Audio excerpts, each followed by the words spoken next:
Hello folks, and welcome back to another review and thoughts on.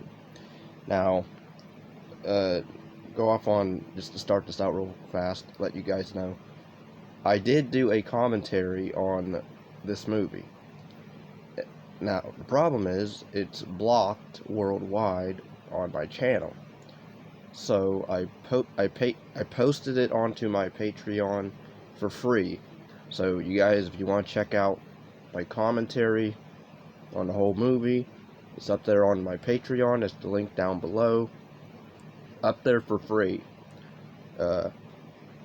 Basically, I guess because I have footage, I did put a lot of movie footage in it, so, but then I also have pictures and stuff blocking some of the footage, but I guess, Paramount still won't let me show it on my channel, so I'm gonna put the link to that commentary from my Patreon on this video. So yeah, you guys can check out the commentary if you want to watch it for free on my Patreon, so you don't have to pay.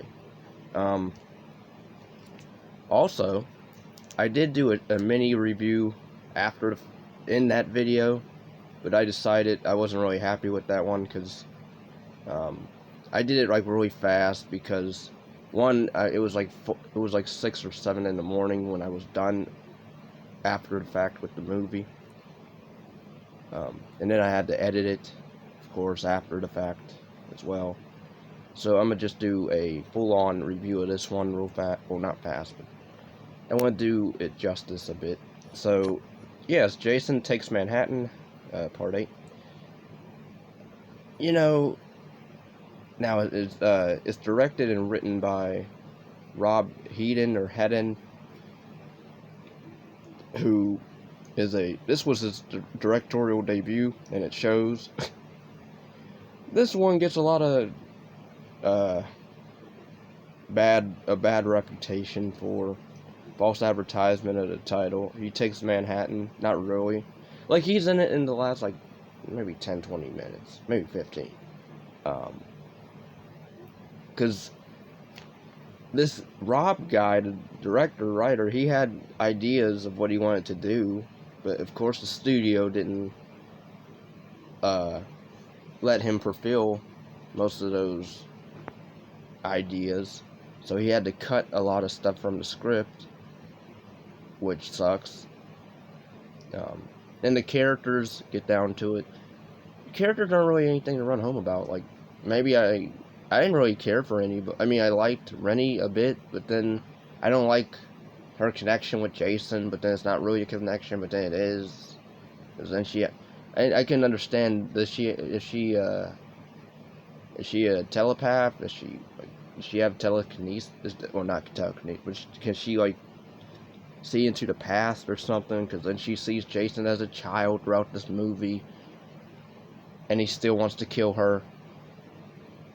So, and then also, it's weird because, like, Jason, the kid Jason form, he changes in this of these. Like, he'll be a plain old, a normal kid, white kid, and then he'll change into a Asian kid, and then he'll change back into, white kid, and then to an Asian kid.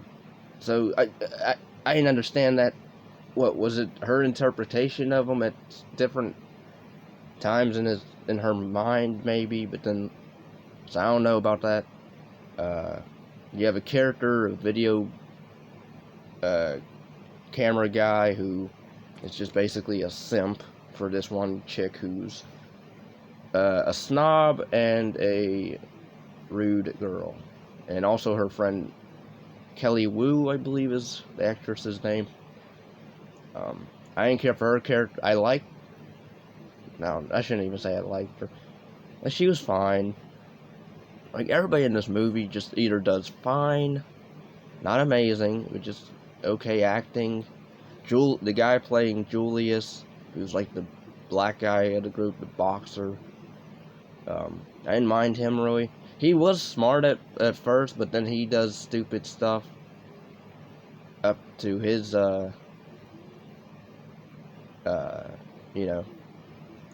his death scene, which was not, it didn't have to happen had he just ran. But then there's also problems I have with the movie where Jason teleports in this movie. And yeah, you can laugh it off and say, in the other movie, is like, well, because he's technically he's sort of human still, in a way. So you can sort of maybe, scratch your head, but then just go with it. Here is blatantly, he's Nightcrawler in this movie. Because Kelly Wu, or whoever the actress's name is, the Asian girl, at one point she goes into the dance hall, and she's trapped in there, and so Jason's like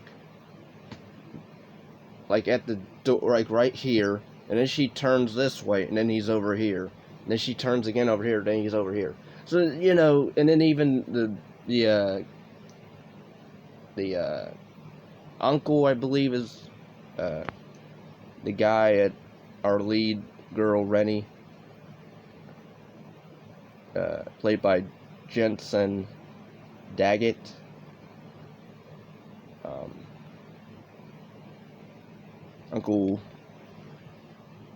Uncle Charles, who is basically a know-it-all. I know what's right. Everybody should listen to me. He's like by the book, very, bookworm, nerdy, know-it-all teaching man, guardian man of Rennie. But then you find out he's not so innocent as well. He's pretty bad if you get down to it. And you find out he almost had her drown as a kid because he was trying to teach her how to swim, but then she saw Jason somehow as a child, but then she's like a graduate on this boat, but then he's like, so I didn't understand that. So that makes no sense. And the kills in this are just lame. Like, there's really none that stand out to me. Even, like, there's the kill where, the snobby blonde chick, she goes in the shower, no boobs, goes in the shower, although I think it's a stunt double that we sort of see nude. But then, she gets bashed into the mirror, but then she falls over, and then she, instead of trying to, like, leave the bathroom or run from Jason, she just cowers in the corner and covers herself and cries. I did like how Jason just like punches the mirror, like, nonchalantly, or like very angrily, or just, and then grabs a piece of glass and just, of course we don't see it because she gets killed off screen. He kills a guy with a heat rock in the stomach. Aftermath is lame. Kelly Wu, the Asian girl, she gets choked out, and that's it. He throws the video camera guy, nerdy guy, into a control panel, but then he gets electrocuted, and then also set on fire. Then that's kind of lame. That causes the boat to, flood and other stuff. All these other students are like just gone, I guess, or killed off screen. Oh yeah, there's this lady, Miss D'Souza, or whatever her name is. I thought it was Susan, but I think it's with a D. D'Souza or D'Season, whatever. Anyway, she's like friendly with Rennie because she's like a teacher of hers. Even though I thought that was her mom, or foster mom maybe, but no, that's her teacher. But then she dies in a lame way in the car blow up thing. Jason, of course, chases the remaining survivors from the boat because they get to New York, and he kills them. He kills Julius by punching his head off, which I guarantee Killer Clowns from Outer Space probably took that kill and put it in their movie. What are you gonna do? Knock my block off? Yeah, that, He kills not Julie. He kills Uncle Charles. Puts him in a.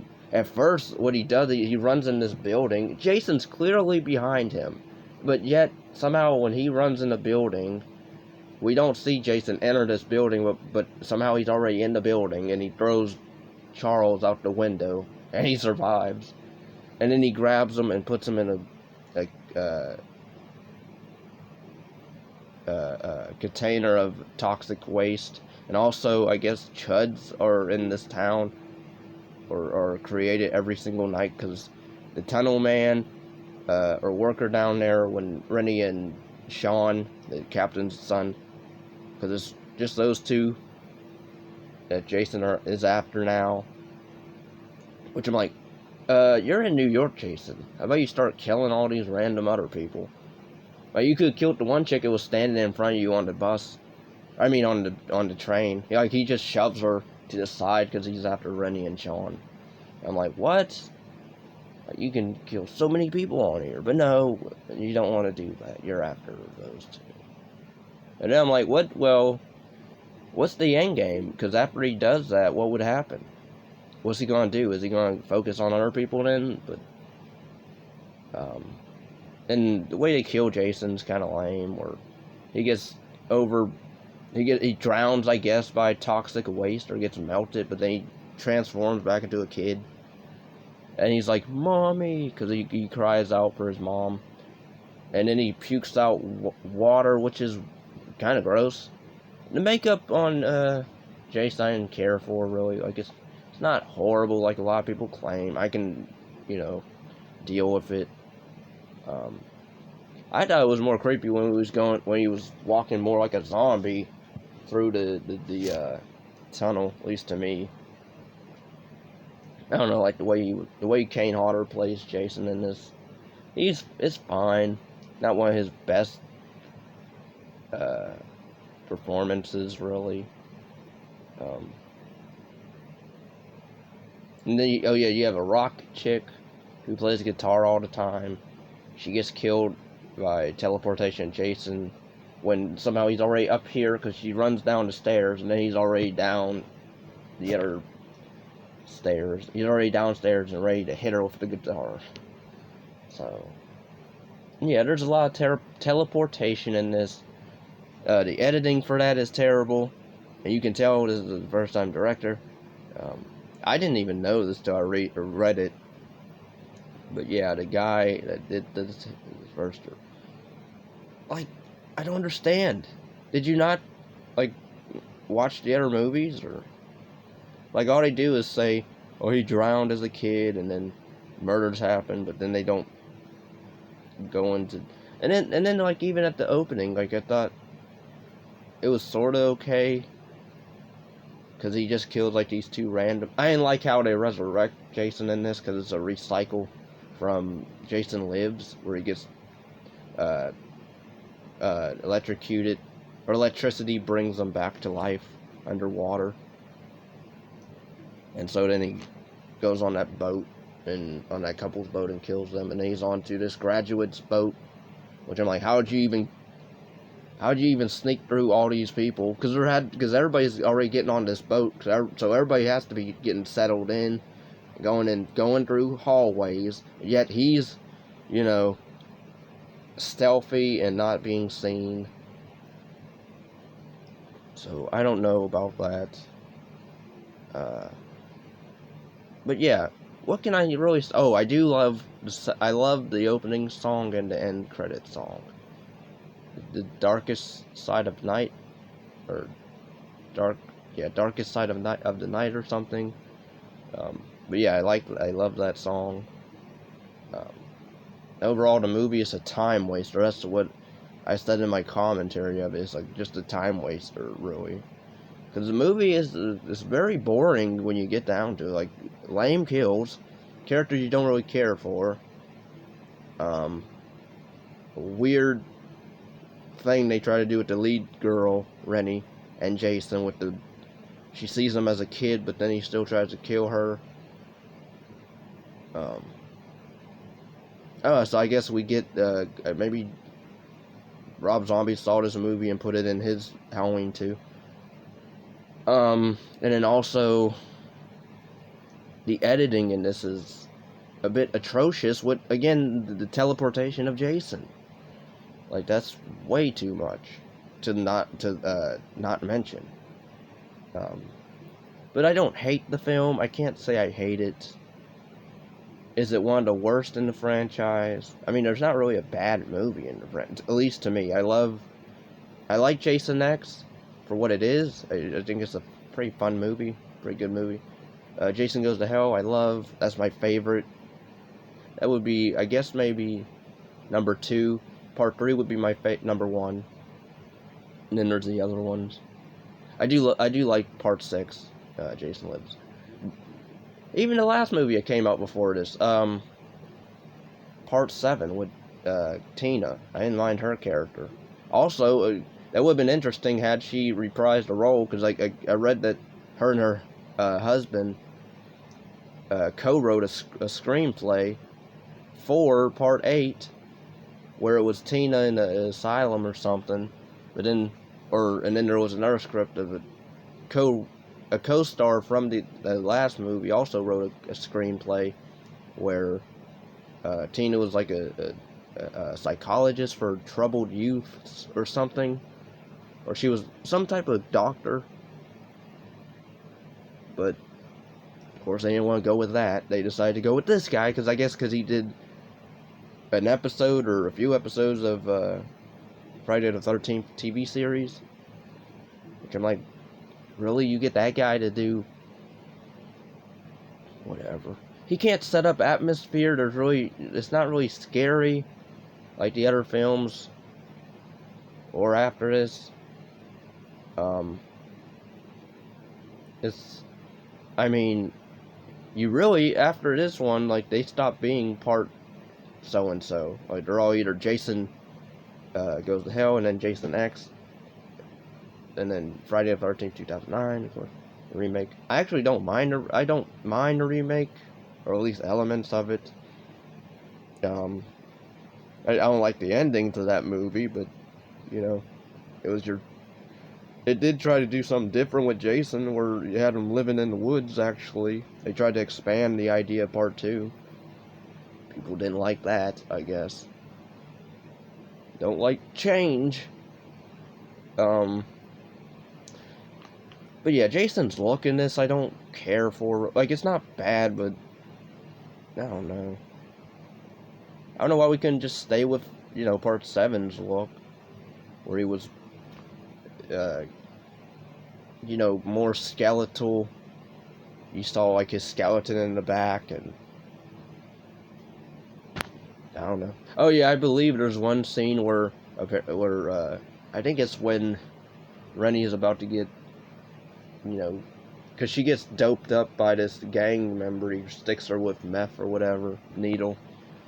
And like Jason, you can clearly see, there's like a few scenes before that, Rennie had stabbed him in the eye, and yet in that same eye, you can see Kane Hodder's, eye in this scene when he saves Rennie from this gang member. I would have liked the script where I think they had ideas for it was like a gang war, and then the two rival gangs decided to team up and try to fight Jason. I would have liked to see that, but no, we don't get that, because that would be good, I guess. That would be too ambitious. But yeah, I sort of feel for the director-writer, because he had ideas and the studio wasn't going to let him fulfill half of those at least. So he only got to do like maybe 2 or 3 of those. And they were very cut and dry, not worth it changes. But yeah, I would say this is a time waster at best. You don't really even have to watch it. Like, if you want to just end the series, the original set of movies, from up to 1 to 7, go for it, because even 7 at least had interesting stuff. You had interesting character of Tina with her telekinesis. You had the doctor who was greedy, somewhat. He cared for Tina, sort of, but then he was also trying to exploit her.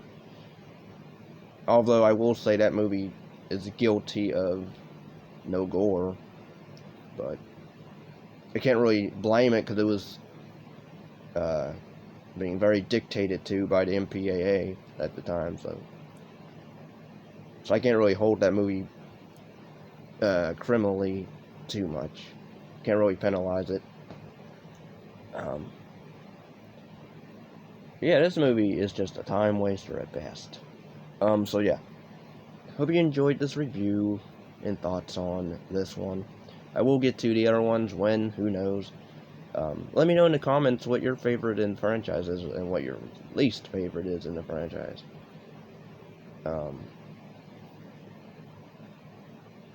But yeah, again, links are down below for my Patreon to watch the commentary for free, and to either donate to the channel if you want to join the Patreon. That's cool. If you don't, that's fine. Or make requests, that's cool. But yeah, thanks for watching, take care, and peace out.